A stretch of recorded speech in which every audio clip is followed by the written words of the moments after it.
안녕하세요 여러분, 지켜주입니다. 저번 울산전 프리뷰 영상이 생각 외로 조회수도 잘 나오고 반응도 너무 좋아서 봉봉씨의 목숨이 하나 더 생겼습니다. 소감 한 말씀 하시죠. 감사합니다. 다 여러분 덕입니다.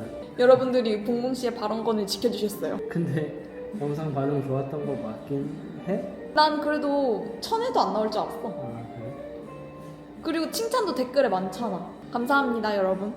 그래서 이번 주도 저희 서울이 아주 중요한 경기를 앞두고 있어서 한번 프리뷰를 또 진행을 해보려고 합니다. 이번 주는 바로 현재 K리그 1위를 달리고 있는 팀 대전과의 홈 경기가 있는 날입니다. 과연 대전은 어떤 전략을 가지고 있고 어떤 스쿼드를 가지고 있으며 서울을 상대하기 위해서 어떤 전술을 준비해 올 것 같고 또 서울은 대전을 대비하기 위해서 어떤 전술을 가지고 나올 것 같은지 한번 우리 붕붕씨랑 대전전 프리뷰를 진행해 보도록 하겠습니다.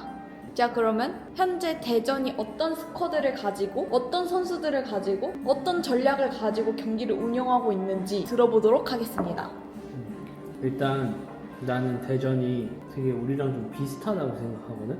오. 그러니까 배경적으로. 왜냐면 어찌됐든 우리도 좀 밑에서 많이 놀다가 감독이 바뀐 이후에 우리도 많이 올라왔고 대전도 2부에서 있다가 승격한 뒤로 감독이 바뀌면서 잔류에도 성공하고 지금 현재 어쨌든 1위를 달리고 있다는 것 자체가 우리랑 좀 비슷한 느낌을 가지고 있는 것 같아. 대전이 잔류에 성공하면서 정말 투자를 공격적으로 했지 이번 시즌에. 그러니까 서울도 어떻게 보면 베스트 11 중에 서울에 지금 한 2, 3년 이상 있던 선수가 거의 없잖아. 그런 것처럼 대전도 스쿼드의 변화가 많이 생겼고 서울도 스쿼드의 변화가 많이 생겼고 해서 이런 점도 난 좀 비슷하다고 생각하고 감독도 어찌됐든 둘 다 좀 우승 경험도 있고 두 감독 다 어찌됐든 좀 전술을 좀 어느 정도 가지고 있는 것 같기도 해서 나는 그래서 조금 뭔가 느낌이 서울이랑 비슷한 것 같더라고. 아무튼 그래서 지금 대전의 어떤 전술을 살펴보자면 4-4-2 내지는 혹은 3-4-3 형태로 나와. 그러니까 포백으로 나올 때가 있고 3백으로 나올 때가 있어. 이렇게 좀 상대에 따라서 변화를 가지고 나오는 것 같은데 대신에 경기 중에는 세부적으로 바뀌어. 4-4-2로 나와도 뭐 수비 시에는 뭐 3백을 쓰든 5백을 쓰든 이렇게 바뀔 때가 있고 3백으로 나와도 수비 시에는 4백으로 변환되거나 그런 장면이 되게 많이 보이거든. 그래서 스타팅 라인업이나 이런 거는 크게 중요하지 않은 거야. 대전이라는 팀 특성이 그 일본인 코치가 있다 했잖아. 아 맞아. 그 코치가 내가 봤을 땐 진짜 감독급의 영향력을 가지고 있는 것 같아. 전술적으로. 그래서 되게 경기 내에서도 플랜 A, B, C가 있는 것처럼 계속 포메이션도 바뀌고 선수들끼리 로테이션도 바뀌고 이렇게 하는 거 보니까 중요하지 않고 우리는 그거를 빠르게 캐치하는 게 중요할 것 같아. 경기 중에 대전이라는 팀이 스타팅 라인업을 이렇게 가지고 나왔지만 경기장 안에서 어떻게 변화하나를 빨리 캐치하고 거기에 대응을 해야 될 것 같고 일단 그래서 나도 여기에 대해서는 분석이 잘 안 되더라고. 진짜 약간 막 유령처럼 하나 보다. 그러니까 예상 라인업이라든지 예상 포메이션이라든지 이게 잘 어떻게 나올지 진짜? 잘 모르겠어 나도. 그래서 1등 하는 건가? 그럴 수도 있어. 어쨌든 우리도 일주일을 준비할 거 아니야. 근데 예를 들어 우리가 대전이 우리 상대로 3백으로 나올 것 같아 라고 준비를 했는데 4백으로 나와버리면 우린 플랜을 다시 수정을 해야 되니까 아무튼 그래. 대전이 어떻게 경기장에서 플레이를 하는지를 내가 좀 말해줘 볼게. 대전의 전술이지. 지금 대전의 전술을 보면 일단 빌드업 할 때 똑같이 우리랑 후방 빌드업을 좀 하는 편이긴 해. 근데 우리의 강현무 선수처럼 대전의 이창근 선수가 빌드업이 좋은 편이야. 그래서 빌드업 시에 우리처럼 센터백들이 양쪽으로 넓게 벌려주고 그 사이로 이창근 선수가 들어와서 빌드업에 관여를 해주고 있고 그 다음에 필드 선수들은 경기장을 최대한 넓게 써. 양쪽 측면의 선수가 터치라인까지 넓게 벌려주면서 경기장을 폭넓게 써. 왜냐면 중원이 이렇게 좁혀 있다가 선수들이 경기장을 넓게 쓰면 중원에 있는 선수들도 뭉클었다가 그 선수들을 막기 위해서 퍼질 수밖에 없잖아. 이렇게 하다 보니까 안에서는 패스 플레이를 하거나 아니면 주민규 선수한테 때려놓고 이제 중원 싸움에서 이기려고 하거나 뭐 그런 식으로 하고 있고 그리고 선수들이 되게 아까도 얘기했지만 되게 유기적으로 움직이고 선수들끼리 포지션의 변화를 계속 줘. 로테이션을 줘. 예를 들어 왼쪽 윙에 보던 선수가 중앙으로 들어오고 왼쪽 백 선수가 올라가고 막 주민규 선수 포드에서 내려오고 공격형 미드필더가 올라가고 막 이런 식으로 되게 변화를 많이 주면서 상대의 공간을 공략하고 상대 공간이 벌어지게끔 만들어. 그리고 아까도 말했듯이 상대 압박이 강하잖아. 이창근 선수가 킥이 좋단 말이야. 그래서 골키퍼에서부터 한 번에 주민규 선수한테 연결하거나 수비 라인에서 주민규 선수한테 한 번에 연결하는 장면도 많이 보여. 그래서 우리의 수비 라인은 이걸 좀 대비를 하고 있어요. 그리고 내가 한 가지 좀 느낀 건데 대전의 축구가 약간 일본의 축구와도 조금 흡사한 부분이 있는 것 같아. 되게 일본의 축구가 요즘 되게 잘한다고 많이 하잖아. 그래서 패스로 풀어나오고 선수들끼리 계속 로테이션 돌고 유기적으로 플레이하고 이런 장면들이 되게 많거든, 일본 축구가. 좀 흡사한 부분이 좀 있는 것 같아. 아마 코치의 영향이지 않을까.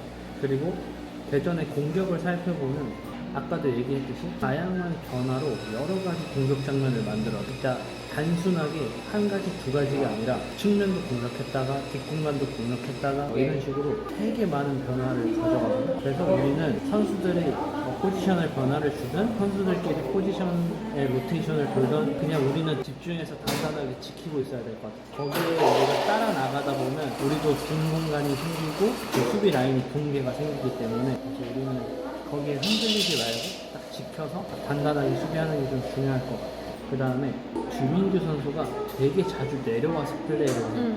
거의 미드필더라고 생각할 수준으로 내려와서 이 중원에서 수적 우위를 둔 다음에 거기서 풀어나오고 또다시 빠르게 올라가서 거기서 어떤 크로스나 마무리를 하는 장면들이 보이거든. 그래서 주민규 선수가 내려온다고 해서 우리 센터백들과 사이드백, 포백 라인은 거기에 끌려 나오면 안 될 것 같아요. 왜냐면 어차피 내려갔다가 다시 올라오기 때문에 거기서 우리가 그냥 3선이나 2선에서 압박을 해줘야지 포백이 끌려 나와버리면 우리는 좀 뒷공간을 허용하는 그런 장면이 나올 것 같아요.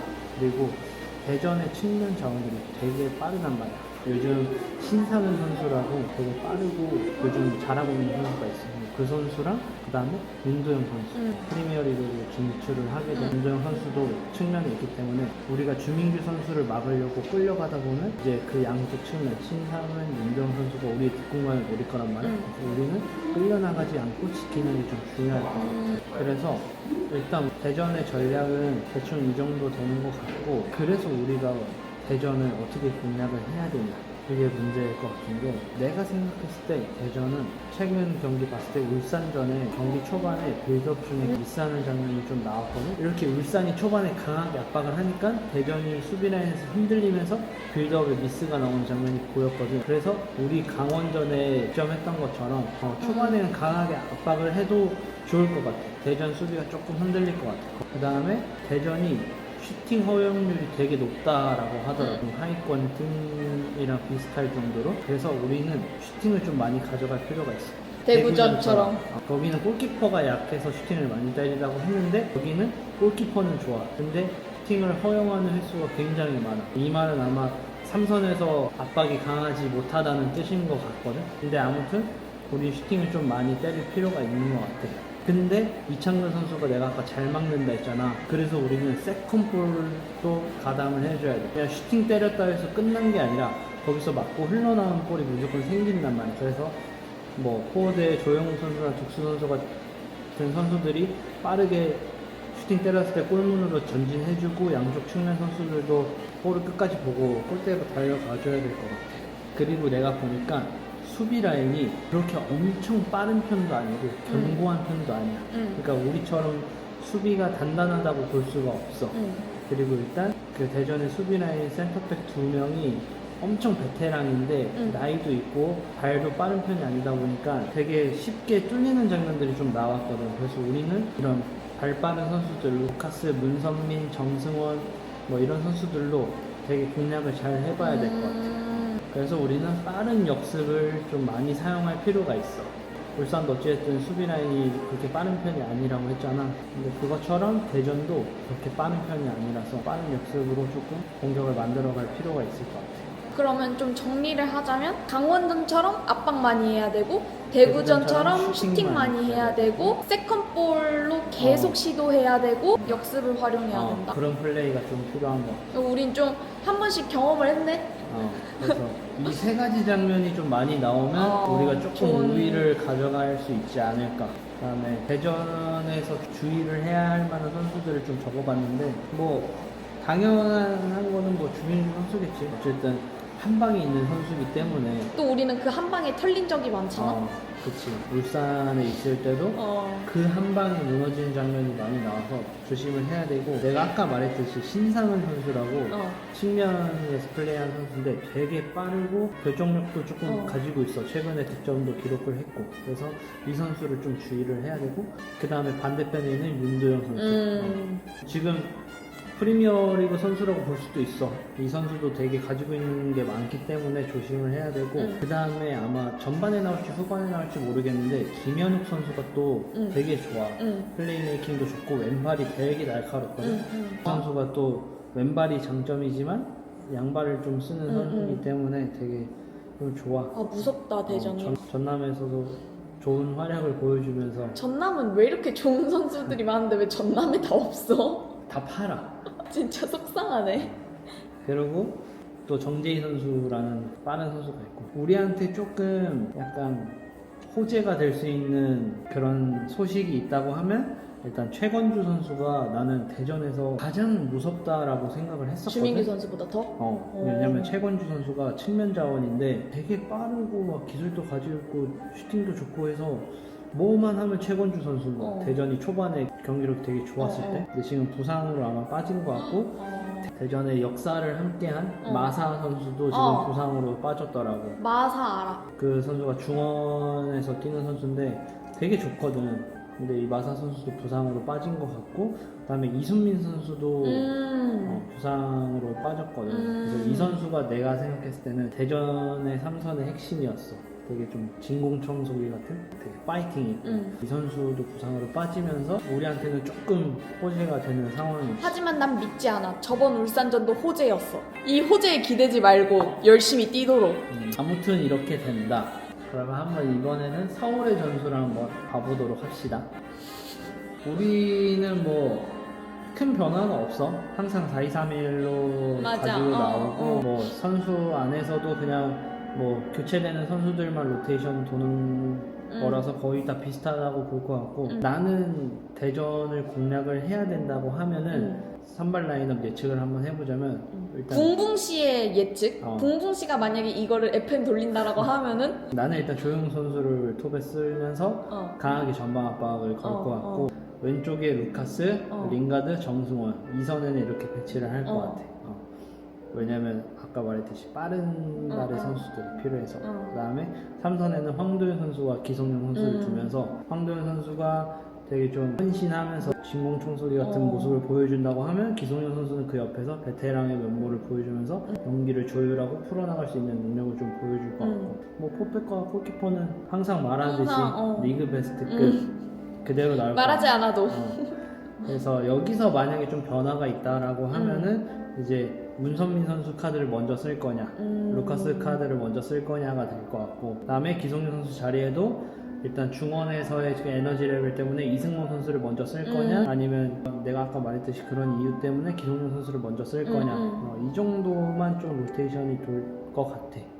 혹시 둑스는 긴장했을 수도 있잖아. 아직 쓰는 방법을 잘 모르는 것 같아. 이 선수를 어떻게 써야 좋을지를 좀 더 지켜봐야 될 것 같아. 그러니까 둑스 선수가 확실하게 등딱이 되는 게 아니야. 그러니까 타겟팅이 되는 게 아니야. 근데 확실하게 또 연계가 되는 게 아니야. 근데 또 확실하게 골 넣는 선수도 아니야. 그 울산전의 경기를 봤을 때는 뭔가 되게 애매한 선수야. 가지고 있는 건 많을 것 같은데 약간 루카스 같은 느낌이야. 안돼. 가지고 있는 건 많은 것 같은데 보여주는 게 없어. 그래서 둑스 선수는 아직 시간이 좀 필요하지 않을까. 그래서 아마 후반 한 80분쯤에 서울이 또 못 이기고 있는 상황이 되면 아마 또 때려놓고 우리도 해야 되기 때문에 그 상황에서는 들어가지 않을까 라고 생각이 듭니다. 여기까지. 그래서 가장 중요한 거, 우린 이길 수 있을까? 여기까지만 할까? 나는 지금의 대전이라면 우리가 이겨야 된다라고 생각을 해. 아 그래? 어떻게 보면 주축 선수들이 3명이나 빠져나간 상황이야. 그래서 대전도 울산전에 좋은 모습을 보여주고 잡는 모습을 보여줬지만 울산도 어찌됐든 경기 수가 많아지고 하니까 로테이션을 좀 돌렸어야 했고 울산도 부상자가 많아서 흔들리는 상황이었고 그래서 집중력 싸움에서 대전이 이겼어. 이겼다라고 생각을 하고 전북전에서는 잡히는 모습을 보여줬기 때문에 대전이 완전 극강의 모습이 아니야. 그러니까 뭐 작년에 울산이나 더 전에 옛날에 전북이나 이런 팀들처럼 극강의 모습을 보여주는 게 아니라서 우리도 좀 준비를 잘해서 한번 공략을 해보면 좋은 결과가 있지 않을까라고 좀 생각이 들어. 그래서 나는 일단 지지는 않을 것 같아. 또 비기거나. 비기거나 진땀승. 근데 잘하고 있는 것 같아. 서울도 나름 노력 많이 하고 있는 것 같아. 지지 않는 게 어디야? 그게 시즌 초에는 되게 중요하거든. 왜냐면 여기서 우리가 지지 않으면서 상위권을 유지한다는 거와 그냥 막 한두 경기씩 지면서 중위권을 유지하는 게 시즌 초의 느낌이 가장 다르기 때문에 여름에 진짜 확실한 해결사를 데리고 와야 된다 생각해. 진짜 확실한 공격수. 그냥 여름에 왔는데도 시즌 10골 이상 넣어줄 선수가 난 필요하다고 생각해. 근데 난 할 수 있다고 생각해. 저희 야잔도 여름 이적 시장에 데리고 온 거잖아요. 루카스도 여름에 왔어. 루카스도 잘하고 있어? 근데 나는 루카스가 조금 더 까감하게 했으면 좋겠어. 까감하게. 넘버원이죠. 이렇게 했으면 좋겠어. 그러면 이렇게 마무리를 해볼까? 이번 대전과의 경기는 4월 12일 오후 4시 30분에 상암에서 열립니다. 그날 비 소식이 있어서 약간 예매율이 저조하다라는 얘기를 들었는데 그래도 여러분들 응원하러 가시죠. 그런 게 가장 억울하지 않나요? 내가 안 갔을 때 이기는 거. 내가 이번 시즌에 서울에 이기는 경기를 강원전밖에 못 봤어. 저 혼자 갔을 때 막 안양전, 대구전 이럴 때는 다 이기고 그러니까 그런 경기를 못 갔어요. 봉봉씨가. 내가 갔을 때 제주전 2대0 패, 김천전 0대0 무, 강원전 0대1 승, 울산전 0대0. 도파민 터지는 경기가 몇 개 없었는데 그 몇 개 없을 때마다 안 왔어. 그 안양전과 대구전을 내가 못 봤지. 난 또 중요한 게 대전전 그 다음날이 제 생일이란 말이에요. 저 생일 선물 다 필요 없어요. 그냥 제발 이겨줬으면 좋겠어요. 왠 줄 알아요? 작년 생일 땐 졌습니다. 포항한테. 그 고요한 선수 은퇴식 날 눈물 광광. 하여튼 이렇게 마무리해보도록 할게요. 이번 영상도 많은 관심과 붕붕씨에 대한 칭찬 부탁드립니다. 부탁해요. 4월 12일날 상암에서 만나요. 안녕.